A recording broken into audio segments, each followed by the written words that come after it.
IKONINI. Kuna vile Sunday ilikuwa ni a day of the battle of the churches, cause kuna vile Ruto alikuwa anafaa kuishia church fulani masai za Embu, I think ni AIC Embu. Alafu pia on Saturday kuna vile Rigathi akasema he's going to go there, so Ruto ended up cancelling that, akaenda up ameenda kwa another church in Karen. Alafu Rigathi akaenda up ameenda kwa AIC Embu. But before that happened, like I think either on Saturday ama Friday, kuna vile Rigiji alikuwa ameamua kudo what his boss used to do, najua look for sympathy. So one of the things he did is alienda kwa some restaurant, alafu in that restaurant he ended up doing the set it challenge. Najua alikuwa anatry kudo set it challenge hapo. Unachekia na try kusmile and you can see he's actually struggling with the whole thing. Kulikuwa naka Japanese, yes, inaitwa sushi ramen, your restaurant. So and then after that I think when he was living there, of course Wakenya wakamwona, na Wakenya wakikuona they'll all surround you. So now you don't know why they've surrounded you. Have they surrounded you because they respect you, ama have they surrounded you because they think you're a clown?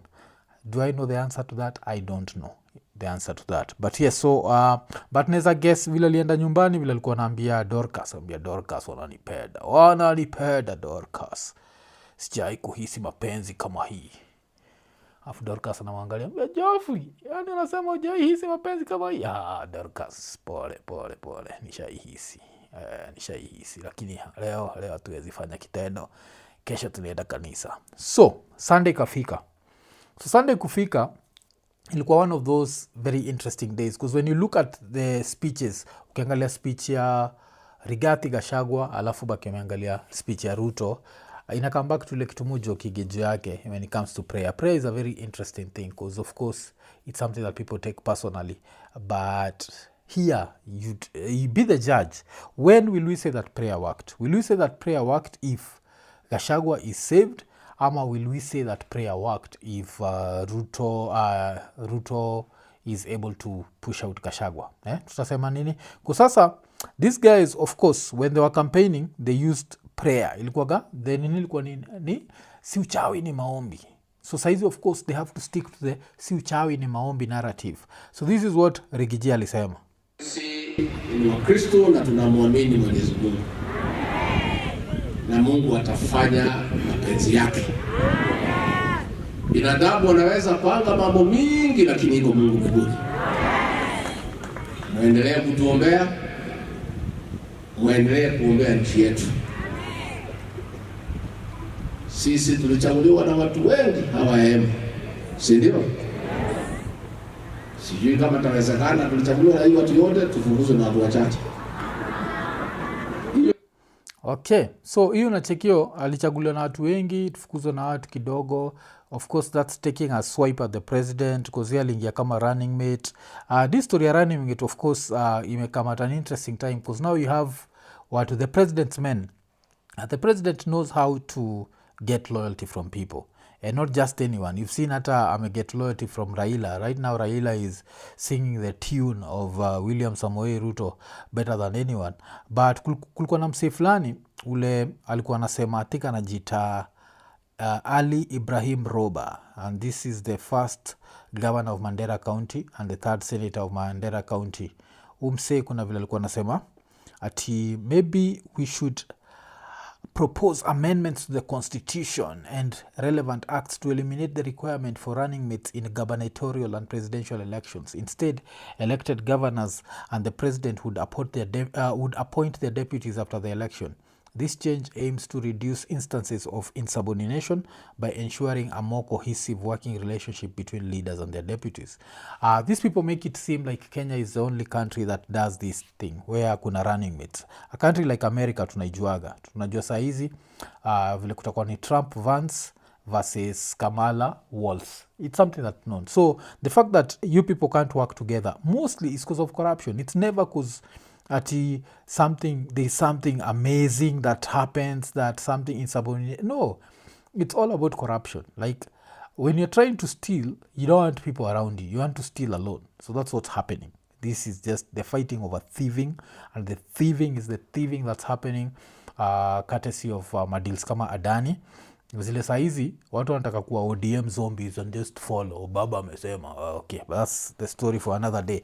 But now Ruto pia alikuwa ameenda church, na vile Ruto alienda church, as I said, he also prayed, and his prayer was different because according to Ruto, he's trying to take this country forward, and he's going to take it forward no matter what. And this is where it gets interesting because the way he's trying to take it forward, wengi wetu hatuoni kama inaenda ile direction inafaa kuwa inaenda, but yeye mwenyewe amesema anaipeleka forward, na alisema pia anahitaji maombi yetu. So forming the country, I will not look back in making sure that I oversee the transformation of Kenya. I ask for your support. I ask for your prayer. Implementing some of the transformational changes to change our nation requires prayers, requires commitment. The president, who described his agenda as that of making Kenya equal for all, has reiterated his commitment in implementing key projects, including the revamp of the health scheme, affordable housing, and environmental restoration.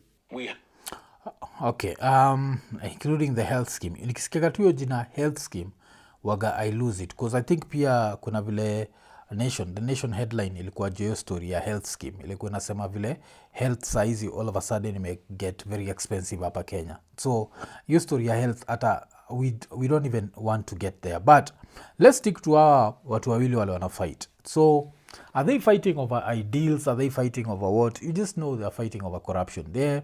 But now you have the president's men, akina Sudi, who have been sent out there, and they've been sent out there to, unajua, inaitangwa kusafisha rada, wabaki wamesafisha rada. So kuna vile Sudi alibaki amecome up na akasema that they are going to do everything possible to get rid of the deputy president, unajua, to make sure that ametoka in power. Na kitu ni just now nilisema like everything possible, inamaanisha it's not about what ama what. Na kama Sudi anasema hivi, this is what the president is saying, that means the Senate is just there to rubber stamp. Hauwezi ukasukuma jamii moja kwa ukuta OCC against the other Kenyans. We will get rid of you because wewe ni adui mkubwa sana wa nchi. Na hii mambo yote tutawaambia, tulijaribu kumuongelesha, tumejaribu kuongelesha kama kiongozi, na mambo mingi kwa hapo ndani. So whatever takes, we must get rid of our deputy. Nisikia whatever it takes, we must get rid of our deputy. So if Sudi says this, you better be sure it's going to happen, because the president's men, of course, Sudi is one of those close. Unachiki the president wears his expensive watches. Umechiki Murkomen wears expensive watches.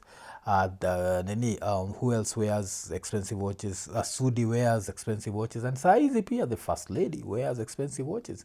If you're around the president, you gotta know what time it is, and it's that time for corruption, sindio? Okay, sawa. So wacha tucheki, kuna interview pia nilicheki NTV ile ni bamba sana, ilikuwa umse anaitwa Kibe Mungai, the lawyer, and Kibe Mungai said something very interesting, and I've said this in different words. Wasa wanafaa tu kunipatia credit ya hizi vitu, sindio? Mi bonga juu ya deputy presidents in general, not just specific one, but nani alibonga juu specifically ikikam to Rigathi Gachagua. Like, did Rigathi actually have a job to do? And did he have any power? Because the deputy presidency, it's such a tricky job. If I was asked to be a deputy president, would I take it? Yes.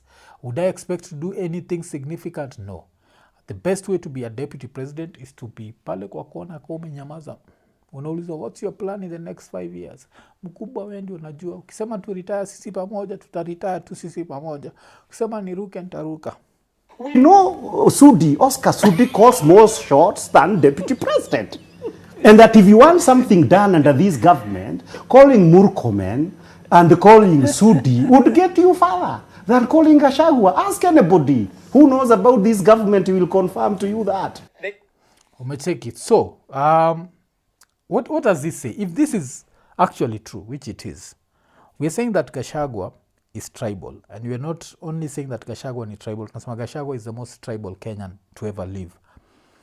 So ndio kitu yote iwork, lazima nipigie Sudi na nipigie Murkomen. Which tribe are they and which tribe is the president? What does that show? Like hapa tunacheza kuna vitu zingine zinakuwa ni kama inafika level sisi ni watoi sasa. Kwa sasa tumeambiwa Gachagua is the worst person, and then we need to, because I don't know what used to happen during Uhuru's time, but I never heard that you had to go through some two like cute dudes to get to. So hii issue ya tribalism, we have to say that if it comes to tribalism, we can't blame Gachagua. This government, whole government has been tribal. Was Uhuru's government tribal? Yes, a lot of his appointments were very tribal. Was Kibaki tribal? Yes, a lot of his appointments. So that has always happened in Kenya. Here Ruto is very interesting because Ruto has been able to do this thing where he appoints a tribe in a docket that has never happened before. Like I don't think finance haijaenda Nyanza all this time, but this time ameingiza hapo. So juu atadu kitu kama hiyo, alikuwa amepatia ule alikuwa ni CDF Nyanza. So amedu vitu kama hizo, but still ukienda uangalia list ya parastatals utacheki like what he does. Alafu get your access to him, you need to go through Farouk. Farouk is barely literate. Najua it's like hanging on illiteracy and literacy. Ni yuko hapo. That thin line kale kana separate illiteracy na literacy. Farouk yuko hapo katikati. But he has the president's ear. And these are the people who are advising the president on how to take this country forward. So you have to ask yourself, how far is this country going? But now wafahari wawili wanapigana. Na wakipigana, of course, sisi tuko hapo tunaangalia, tunangoja what's going to happen on Thursday. On Thursday, personally, I think it's just going to be a rubber stamping event. History ya ODM ku chest stamp ilikuwa cause they need to sit down, alafu wanaenda kuambiwa, this is what we're going to do. Nyinyi kama ODM, nyinyi jifanyeni mnampenda, msave. Alafu nyinyi wengine, to make sure we just get just enough, just 2/3 to push him out. But let's even get, kama Gachagua na require 22 votes, let's give him 21. So ODM ikai vizuri, but hata nini mkubwa ameapprove. Hapo si Raila ndio mkubwa, ule mkubwa mwingine Ruto ameapprove. So I think it's just going to be a rubber stamping event. But now imekuwa interesting sana kuona how the rural audience digests politics, because there's this guy that we talked about umse anaitwa Waluke.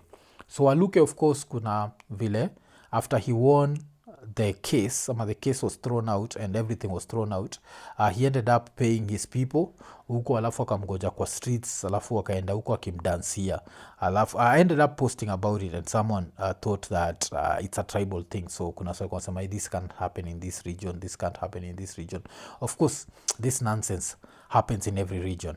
Kenyan voters kuna vile tunakuaga tumetupa mbao, like people are given something very small and they forget that these politicians are stealing from you. So yes, this guy, ilikuwa celebrations in Sirisia after Court of Appeal quashed 67 year nini.